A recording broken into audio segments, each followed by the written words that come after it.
Impromptu Podcast with SSquared, doing black excellent things with his black excellent friends. This is Sean Smith, SSquared, and I'm with my boys. We having an impromptu testing. We like to test our equipment and stuff, so we having an impromptu testing, and I gave them a question today that we're going to talk about. But first, before we get to our questions, introduce yourself. Krate Digga! What up? What up? 1 2 1 2 1 2. My mic on. This thing on. Turn me up in the headphones. Turn me up in the booth. Yeah, what up? Yeah. I'm DJ Krate Digga, DJ, producer, instructor, musician, and more. Hanging out with my brothers, man. SSquared in the building. My brother LP. We just making some noise, playing with our toys. Pause if that's applicable. You know, it's whatever. We Exactly. So our question tonight. We have all these conversations. They get deep. They get serious. We done cussed out AI to all types of stuff, talking about podcasts and stuff. It's probably why my camera don't work now, but keep going.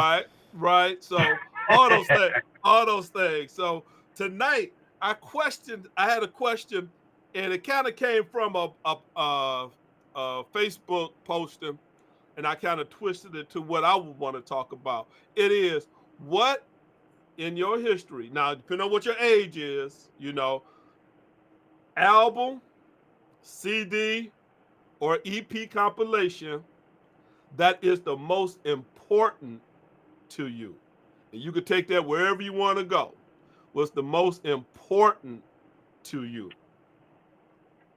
They already know the question, so I ain't gonna even pause a little bit, but they already know the question. And I'm gonna let my guests, since I'm hosting tonight, I'm gonna let my guests tell me which one of them want to go first. And why. Of course, you gotta tell us why. You know, I'm a professor, so the most important question to us is why.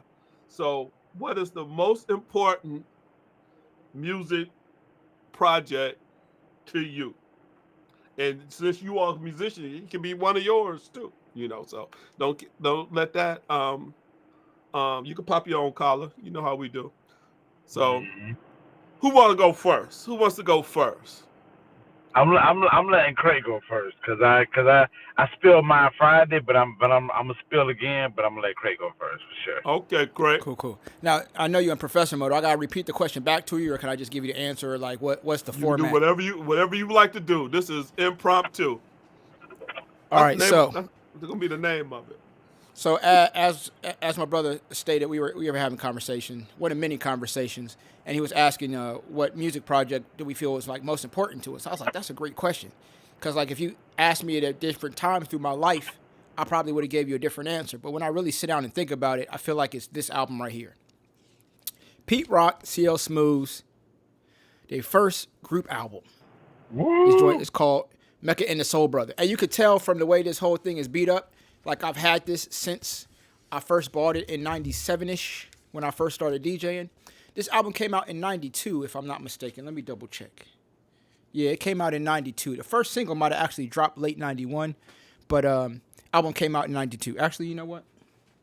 Let me leave that up for display purposes. Anywho, part of why this album is so important is A, it was a great piece of work. Just flat out great music, sampling, the lyrics. The chemistry between Pete Rock and CL Smooth is one of the best in hip-hop, if you ask me. With that being said, in 1992, when this dropped, I was a freshman in high school. Now, I know you're looking at me, and you're like, he's not that old, but I am that old. I know I don't look it. I know. Calm down, I know. I am that old. So, I was a freshman in high school, and this dropped. And aside from They Reminisce Over You, the lead single off the album, which is actually, I think, one of the first hip-hop songs that ever made me shed a tear. But really? Yeah, I think thinking back, I shed a tear when I first heard that song, even though I didn't even fully understand the people that they were talking about, because the song is actually about different people, but like just the emotion of the song came through regardless. But hearing the jazz samples, the boom bap, but still kind of, I don't want to call it smooth, but that's like DJ Premier has a drum programming thing that if you know Primo, you know his drums. Pete Rock has his thing. Dr. Dre has his thing. So all these great producers that I was starting to learn at that time, Q-Tip included. Like they all had this thing that I could recognize them. And Pete Rock's thing that I started to recognize, along with his jazz sampling and the choices and the ad-libs and things, is like the smoothness of his production. Now, even some of the quote-unquote like hard or more boom bap, like they still had a bounce to them that was very much a Pete Rock thing. And along with that, a lot of Pete Rock's tracks had like preludes. So you would have this sample or this, basically this track, this beat that would come on and would kind of introduce or prelude, and then you would get into the actual track. So that was important to me because years later when I actually became a producer myself and started producing, I designed and started to arrange a lot of my production with that kind of preamble or prelude or intro to a lot of my production. But just the way CL Smooth rapped, like just everything about this album was amazing. From the lyricism, the not just the lyrics, but the lyricism and the way he arranged his vocals and how Pete Rock came in and out. And I know a lot of people love Kanye, and some people think he's the best rapping producer out. I say no. I don't think anybody's better than Dilla as a rapping producer, but that's another conversation. But like hearing Pete Rock not be the best rapper in the world, but not being bad and rapping over his own things, and like just Pete Rock being Pete Rock. So like all these different things about this album made it one of the most important albums to me throughout my life, but specifically hearing it at the time that I heard it in 92, and then kind of just brewing on it and staying with it until, 97 when I started DJing, and then in 2000 when I started producing.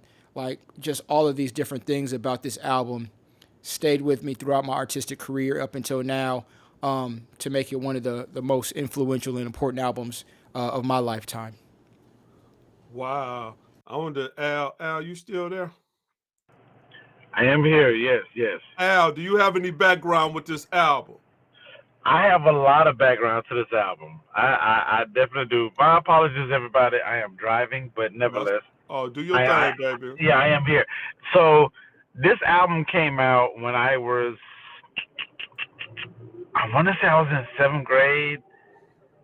Well, you said, so 92, I want to say I was in 8th grade. Because I remember, like, we used to take these trips in my school, and I can't truly remember, because I was in middle school when this happened. And we took these trips to, like, Williamsburg, Virginia. Do not ask me why we were taking trips to Williamsburg, Virginia I don't know if it was a history thing or whatever, but nevertheless, I remember slave camp. Right. Like we was like one of them. Like actually, the main spot was it the Monticello? That was the main spot that we was going to check out. But I remember I went my 7th grade, so it had to be my 8th grade year. So I was playing this album all the way up from Jacksonville to Virginia, and the album resonated so much, like lots of loving, straighten it out.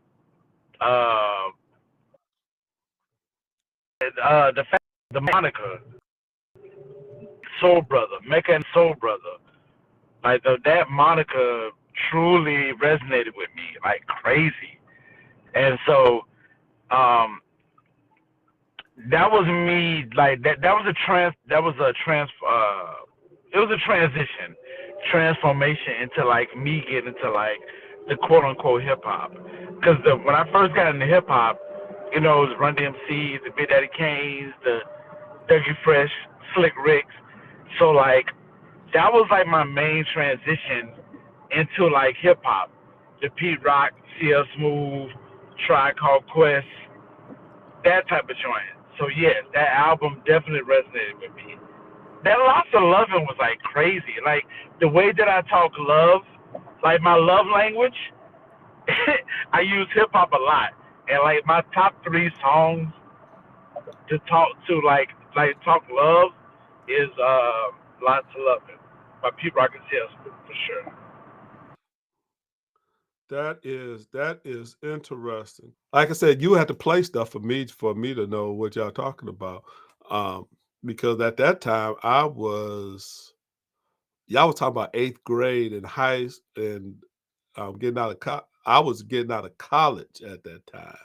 So, and we talk about I had an adverse right. I had an adverse relationship with a lot of hip hop. No, not probably around that time. I was letting public. I was very, very, very, very, very, very, very, very, very, very selective. And I was listening to PE. PE got me through my math education stuff because I had to come in there as a rebel. So that's my entry. That's probably my official entry level in there. But that's interesting. We have our friend. Did y'all see our friend pop up? I don't know if I can see it. We can see her forehead.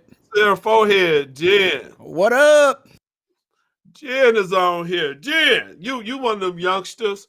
Well, name the Krate. Name the CD we talking about. I ain't even gonna bother. The album. I'm gonna tell her, but she gonna look at me like I never heard. Oh, you talking about? That's true. Pete Rock and C.L. Smooths, Mecca and the Soul Brother. Yeah. Oh my God, I used to love that song. The album's talking about let's love it. Are you kidding me in the video? Oh, that was everything. Yeah, totally. Oh yeah, because that's Krate's most important album. So we play a quick snippet of it. Yeah, before they kick us out of whatever we're gonna be on. So this once again, this front part is what I was talking about. So this is like an intro to the track. So you have all these little 10, 15 second clips, and then he would go into the song. It helps if I don't mute myself.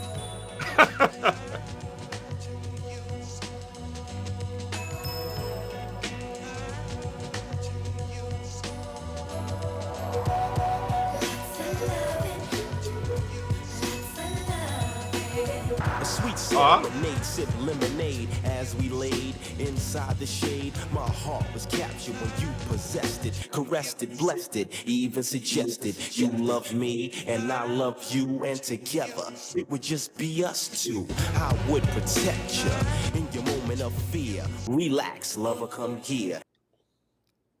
So yeah, we ain't gonna do too much. I want to shut down the stream, but well, we ain't streaming nowhere, so we good. Okay, cool. We just record. We're gonna put it somewhere. We don't know where we're gonna put it, but we're gonna put it somewhere. So that was Krate Digga's. Thank you for viewing and listening to the special edition Impromptu Podcast. Join us once again as we continue the conversation with our Black Excellence friends. This is a Dripping in Black production.